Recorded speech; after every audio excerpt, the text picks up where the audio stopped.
ಅಂತ ನಾನು ಸಾಯ್ಬೇಕು ಅಂತ ನಿರ್ಧಾರ ಮಾಡಿಬಿಟ್ಟೆ. ಅಯ್ಯೋ ಹುಚ್ಚಿ, ಇಷ್ಟ ಕಾಲ ಯಾರಾದರೂ ಸಾಯ್ತಾರಾ? ಥ್ಯಾಂಕ್ ಗಾಡ್, ನೀನು ನಮ್ಮ ಗಾಡಿಗೆ ಸಿಕ್ಕಿದ್ದು ನಮ್ಮ ಪುಣ್ಯ. ಅಲ್ಲ ನಿನ್ನ ಪುಣ್ಯ. ದೇವ್ರು ಕೊಟ್ಟಿರೋ ಅಮೂಲ್ಯವಾದ ಜೀವನ ಕಳ್ಕೊಂಡ್ಬಿಡ್ತಿದ್ದಲ್ಲ ನೀನು. ಯಾಕೆ ಬೇಕು ಅಕ್ಕ ಈ ಜೀವ? ಬೇಡವಾಗಿರೋ ಜೀವ ಇದು, ಯಾರಿಗೂ ಬೇಕಾಗಿಲ್ಲ. ಯಾಕಂಗೆ ಅನ್ಕೋತ್ಯಾ? ಬೇರೆ ಯಾರಿಗೋಸ್ಕರನೋ ಬದುಕಬೇಕಾಗಿಲ್ಲ, ನೀನು ನಿನಗೋಸ್ಕರ ಬದುಕು. ನನಗೋಸ್ಕರನ ಏನು ಪ್ರಯೋಜನ ಅಕ್ಕ? ಅಪ್ಪನ ಮನೆಯಲ್ಲೂ ಕೂಡ ಇರೋದಕ್ಕಾಗಲ್ಲ. ನಮ್ಮಮ್ಮ ದಿನ ಚಿತ್ರ ಹಿಂಸೆ ಕೊಡ್ತಾರೆ. ಆ ಥರ ಜೀವನ ಮಾಡೋ ಬದಲು ಪ್ರಾಣ ಬಿಡೋದು ಒಳ್ಳೇದಲ್ವಾ ಅಕ್ಕ? ಚೀಚೆ, ಮತ್ತೆ ಮತ್ತೆ ಅಂತ ಮಾತಾಡಬೇಡ ನೀನು. ಬದುಕಿ ಬಾಳಬೇಕು, ಗೆಲ್ಲಬೇಕು. ಜೀವನದಲ್ಲಿ ಬದುಕೋದಕ್ಕೆ 1000 ದಾರಿಗಳಿದ್ದಾವೆ. ಆತ್ಮಹತ್ಯೆಗಿಂತ ದೊಡ್ಡ ಪಾಪ ಇಲ್ಲ. ಮತ್ತಿನ್ನೇನು ಮಾಡು ಅಂತೀರಾ ಅಕ್ಕ? ಏನು ಮಾಡಲಿ ಹೇಳಿ? ನಾನು ಒಂಟಿಯಾಗಂತೂ ನಾನು ಬದುಕೋಕ್ಕಾಗಲ್ಲ. ನಾನು ಅಂಥ ವಾತಾವರಣದಲ್ಲಿ ಬೆಳೆದಿಲ್ಲ. ನನಗೆ ಅಷ್ಟು ಧೈರ್ಯ ಕೂಡ ಇಲ್ಲ ಅಕ್ಕ. ಯಾರೋ ಬಂದರು, ಇಷ್ಟಪಟ್ಟರು, ಮದುವೆ ಮಾಡ್ಕೋತೀನಿ ಅಂದರು. ನನಗೂ ಕೂಡ ಇಷ್ಟ ಆಯಿತು. ಹೇಗೋ ಮುಂದೇನಾದರೂ ಒಳ್ಳೆ ಜೀವನ ಸಿಗುತ್ತೆ ಅಂದ್ಕೊಂಡೆ. ಕೊನೆವರೆಗೂ ಹೀಗೆ ಕಷ್ಟಪಡಬೇಕು ಅಂತ ನಾನು ಹಣೆಯಲ್ಲಿ ಬರ್ತಿದೆ ಅನಿಸುತ್ತೆ. ಅಲ್ಲ ಪ್ರಿಯಾ, ಇನ್ನು ಮನೆ ಬಿಟ್ಟು ಹೋಗು ಅಂದ ತಕ್ಷಣ ಮನೆ ಬಿಟ್ಟು ಬರಬಾರ್ದಿತ್ತು. ಪೊಲೀಸ್ ಕಂಪ್ಲೇಂಟ್ ಕೊಡ್ತೀನಿ ಅಂತ ಹೆದರಿಸ್ಬೇಕಿತ್ತು. ಪೊಲೀಸ್ ಕಂಪ್ಲೇಂಟಾ? ಇಲ್ಲ ಅಕ್ಕ, ನನಗಂತೂ ಭಯ ಆಗುತ್ತೆ. ನಮ್ಮ ಮನೇಲಿ ಯಾರೂ ಕೂಡ ಇಷ್ಟೊಂದು ಧೈರ್ಯ ಮಾಡಿಲ್ಲ. ನನಗೆ ಹೇಗೆ ಧೈರ್ಯ ಬರುತ್ತೆ ಹೇಳಿ? ಇಲ್ಲ ಪ್ರಿಯಾ, ಇಂಥದಕ್ಕೆಲ್ಲ ಪೊಲೀಸ್ ಕಂಪ್ಲೇಂಟ್ ಕೊಡ್ಬೋದು. ಕೊಟ್ರೆ ಅಕ್ಕ ನಮ್ಮನೆ ಮಾನ ಮರಿದೆ ತಾನೇ ಹೋಗೋದು. ಆಮೇಲೆ ನನ್ನನ್ನು ಚೆನ್ನಾಗಿ ಸಂಸಾರ ಮಾಡೋಕ್ಕೆ ಬಿಡ್ತಾರೆ ಅಂದ್ಕೊಂಡಿದ್ದೀರಾ? ಪೊಲೀಸ್ ಕಂಪ್ಲೇಂಟ್ ಕೊಟ್ಲು, ನಮ್ಮ ಮನೆ ಮಾನ ಮರ್ಯಾದೆಲ್ಲ ಹರಾಜು ಹಾಕಿದ್ಲು ಅಂತ ನನ್ನನ್ನು ಕೊಂದೇ ಬಿಡ್ತಾರಷ್ಟೇ. ಅದು ಸರಿನೇ. ಏನು ಮಾಡೋದು ನಿನ್ನನ್ನು ನಿನ್ನ ಗಂಡನ ಮನೆಗೆ ಸೇರಿಸೋದಕ್ಕೆ? ನನಗೂ ಏನೋ ಸದ್ಯಕ್ಕೆ ಹೊಳಿತಾ ಇಲ್ಲ. ಯೋಚನೆ ಮಾಡ್ತೀನಿ ಪ್ರಿಯಾ. ನಾನೇನಾದರೂ ನಿಮ್ಮ ಅವನ ಹತ್ರ ಮಾತಾಡಲಾ? ಅಕ್ಕ, ಅವ್ರು ಮಾತಾಡೋದ್ರಿಂದ ಏನು ಪ್ರಯೋಜನ ಇಲ್ಲ ಅಕ್ಕ. ಅವ್ರಿಗೆ ಬೇಕಾಗಿರೋದು ಆಸ್ತಿ, ಬೇರೆ ಏನು ಬೇಕಾಗಿಲ್ಲ ಅವರಿಗೆ.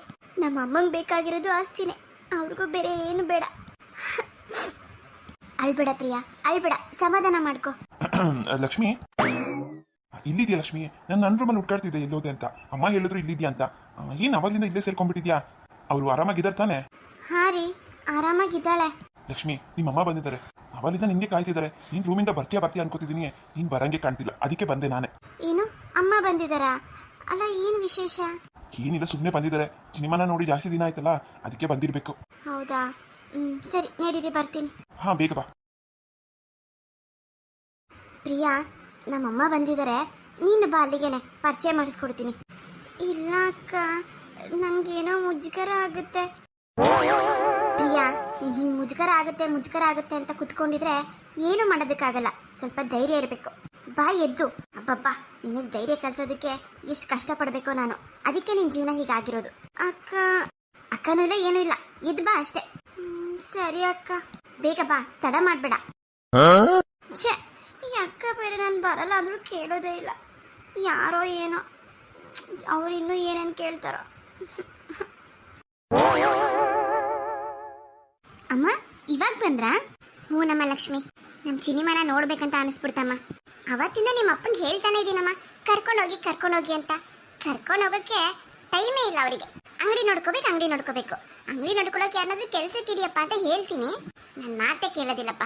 ಕೆಲ್ಸದವ್ರು ನಂಬ್ಕೊಂಡಿದ್ರೆ ಆಗೋದಿಲ್ಲ ಅಂತಾರೆ.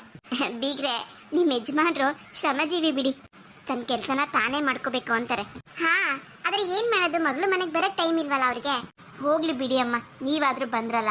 ಇರಿ ಅಮ್ಮ, ಕಾಫಿ ಏನಾದ್ರು ಮಾಡ್ಕೊಂಬರ್ತೀನಿ. ಬೇಡ ಮಗಳೇ, ನಿಮ್ಮ ಅತ್ತೆಯವರೇ ಮಾಡಿಕೊಟ್ರು. ಕರಿಯೋದಲ್ವ ಅತ್ತೆ ನನ್ನನ್ನ. ಇರ್ಲಿ ಬಿಡಮ್ಮ ಲಕ್ಷ್ಮಿ, ನೀನು ಒಳಗಡೆ ಏನೋ ಮಾತಾಡ್ತಿದ್ದಲ್ಲ, ಅದಕ್ಕೆ ನಾನೇ ಮಾಡಿಕೊಟ್ಟೆ. ನಿಮ್ಮ ತಾಯಿಯವ್ರು ಬಂದು ತುಂಬ ಹೊತ್ತೇ ಆಯಿತು. ಹೀಗೆ ಅದು ಇದು ಮಾತಾಡ್ತಿದ್ವಿ ನಾವು. ಸಿನಿಮಾನಾದ್ರೂ ಕರ್ಕೊಂಡು ಹೋಗೋಣ, ಊರಿಗೆ ರಜಾ ಇದೆಯಲ್ಲ ಅಂದರೆ ಅದ್ಯಾವುದೋ ಸಂಗೀತ ಕ್ಲಾಸಿಗೆ ಬೇರೆ ಹಾಕಿದ್ಯಂತೆ. ಇವಾಗ ಏನಕ್ಕಮ್ಮ ಹಾಕಕ್ಕೆ ಹೋದೆ ಇಷ್ಟು ಬೇಗ? ರಜಕ್ಕೆ 1-2 ದಿನ ಊರಿಗೆ ಕರ್ಕೊಂಡು ಹೋಗ್ತೀನಪ್ಪ. ಅವಳಿಗೂ ಅಜ್ಜಿ ಊರಲ್ಲಿ ಚೆನ್ನಾಗಿ ಆಟ ಆಡ್ಕೊಂಡು ಇರ್ತಾ ಇದ್ಲು. ಇರ್ಲಿ ಬಿಡಮ್ಮ, 1 ತಿಂಗಳು ಅಷ್ಟೇ ಸಂಗೀತ ಕ್ಲಾಸ್ ಇರೋದು. ಆಮೇಲೆ ಇನ್ನೂ 1 ತಿಂಗಳು ರಜೆ ಇರುತ್ತಲ್ಲ, ಕರ್ಕೊಂಡು ಹೋಗುವಂತೆ ಬಿಡು. ತೀಟೆ ಅಮ್ಮ ಇವಳು, ಹೇಳಿದ ಮಾತೇ ಕೇಳೋದಿಲ್ಲ. ಮನೇಲಿದ್ರೆ ಏನು ಕೆಲಸ ಮಾಡೋದಕ್ಕೆ ಬಿಡೋದಿಲ್ಲ, ಎಲ್ಲ ಗಲೀಜು ಮಾಡಿ ಇರ್ತಾಳೆ. ಅದಕ್ಕೇನೆ ಸಂಗೀತ ಕ್ಲಾಸ್ಗೆ ಹೋಗ್ಲಿ ಅಂತ ಕಳಿಸ್ದೆ. ಅದು ಸರಿನೇ.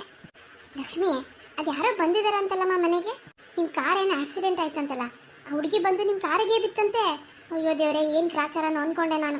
ನಿಮ್ಮ ಅತ್ತೆಯವ್ರು ಕೇಳಿದ್ ನೋಡಿ ನಂಗೆ ಎದೆನೇ ನಿಂತೋದಂಗಾಯ್ತು. ಹ್ಞೂನಮ್ಮ, ಏನೋ ಟೈಮ್ ಸರಿ ಇಲ್ಲ.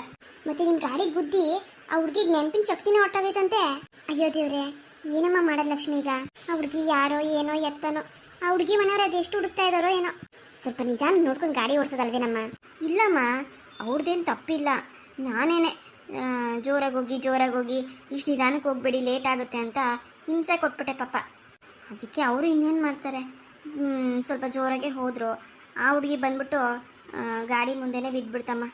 ಅದಕ್ಕೆ ಹೇಳೋದು ದೊಡ್ಡವರು, ಮನೆಯಿಂದ ಆಚೆ ಹೋಗ್ಬೇಕಾದ್ರೆ ಈ ರಾಹುಕಾಲ ಯಮಗಂಡ ಕಾಲ ಎಲ್ಲ ನೋಡ್ಕೊಂಡು ಹೋಗ್ಬೇಕು ಅಂತ. ಈಗಿನ ಹುಡುಗರು ನಮ್ಮ ಮಾತೇ ಕೇಳಲ್ವಲ್ಲಪ್ಪ, ಅಲ್ವಾ ಬೀಗ್ರೆ? ಬೀಗ್ರೆ ನಮ್ಮ ಸಿಟಿ ಕಡೆ ಅದೆಲ್ಲ ನಂಬೋದಿಲ್ಲ, ಆದರೆ ನಮ್ಮ ಚಿಕ್ಕಮ್ಮವರು ಕೂಡ ಅದೆಲ್ಲ ನಂಬ್ತಾರೆ. ಏನೋ ಟೈಮ್ ಚೆನ್ನಾಗಿಲ್ಲ ಅಂತ ಅಂದರೆ ಹೀಗೆಲ್ಲ ಆಗುತ್ತಲ್ವಾ ಬೀಗ್ರೆ? ಅದು ಏನೋ ಸರಿ. ಏನು ಮಾಡ್ತಿತ್ತಮ್ಮ ಹುಡುಗಿ? ರೂಮಲ್ಲಿ ಇದ್ದಾಳಮ್ಮ, ಬಾ ಅಂತ ಹೇಳಿದ್ದೀನಿ. ಸಂಕೋಚ ಆಗುತ್ತೇನೋ ಪಾಪ. ಇನ್ನೊಬ್ರು ಮುಂದೆ ಎಲ್ಲ ನೆನಪಿನ ಶಕ್ತಿ ಇಲ್ಲ ಅಂತ ಹೇಳಿದ್ರೆ ಆ ಹುಡುಗಿ ಮನ್ಸಿಗೂ ಬೇಜಾರಾಗ್ತದೇನೋ. ಬಿಡು, ಹೋಗ್ಲಿ, ಕರಿಯಕ್ಕೇನು ಹೋಗ್ಬೇಡ, ಆರಾಮಾಗಿರ್ಲಿ. ಹಾಗೇನಿಲ್ಲಮ್ಮ, ಬರ್ತಾಳೆ, ಎಲ್ಲ ಅಡ್ಜಸ್ಟ್ ಆಗಲಿ. ಒಂದೇ ಥರ ಇದ್ರಾಗುತ್ತಾ ಮನುಷ್ಯ? ಸ್ವಲ್ಪ ಧೈರ್ಯ ಇರಬೇಕಲ್ವಾ? ಅಮ್ಮ ಲಕ್ಷ್ಮಿ, ಈ ಹುಡುಗಿ ನೋಡೋದಕ್ಕೆ ನಿನ್ ಥರನೇ ಇದ್ದಾಳೆ. ಹೌದಮ್ಮ, ಇವಳು ನೋಡೋದಕ್ಕೆ ನನ್ನ ಥರನೇ ಇದ್ದಾಳೆ. ನಮಗೂ ಅದೇ ಆಶ್ಚರ್ಯ. ಆದರೆ ಒಂದು ನಿಜನಲ್ಲಮ್ಮ, ಪ್ರಪಂಚದಲ್ಲಿ 7 ಜನ ಒಂದೇ ಥರ ಇರ್ತಾರಂತೆ. ಇವಳು ನನ್ನ ಹಾಗೆ ಇನ್ನೊಬ್ಳು ಇರ್ಬೋದು. ಹಾ, 7 ಜನನಾ? ನಿನ್ನ ಹೆಸರೇನಮ್ಮ? ಅಮ್ಮ, ಅವಳ ಹೆಸರು ಅವಳಿಗೆ ನೆನಪಿಲ್ಲ. ನಾನು ಹೇಳಿದ್ನಲ್ಲ, ಅವಳಿಗೆ ನೆನಪಿನ ಶಕ್ತಿನೇ ಇಲ್ಲ ಅಂತ. ನೆನಪಿನ ಶಕ್ತಿ ಇಲ್ವಾ? ಒಂದು ನಿಮಿಷ ಬಾರ ಮೇಲೆ. ನಾನಾ? ಅಮ್ಮ, ಅವಳು ಹೆದರ್ತಾಳಮ್ಮ. ನಾನೇನು ಮಾಡೋದಿಲ್ಲ, ಬಾ ಮೇಲೆ. ಒಂದು ನಿಮಿಷ ನಿನ್ನ ಕೈ ತೋರಿಸು. ಕೈಯ? ಯಾಕೆ ಆಂಟಿ? ಅದೇನಿಲ್ಲ, ತೋರ್ಸಮ್ಮ ನಿನ್ನ ಕೈನ. ಅಯ್ಯೋ ಅಮ್ಮ, ಏನಕ್ಕೆ ಕಳ್ತಿದ್ದೀರಾ? ಏನಾಯ್ತು? ಕೈಯಲ್ಲಿ ಏನಿದೆಯಮ್ಮ ಅಂಥದ್ದು? ಏನಾದರೂ ಕೆಟ್ಟದೇನಾದ್ರು ಆಗೋ ಥರ ಇದೆಯಾ? ಅಯ್ಯೋ ದೇವ್ರೆ, ಎಂಥ ಪರೀಕ್ಷೆ ಕೊಟ್ಬಿಟ್ಟಪ್ಪ ನನಗೆ.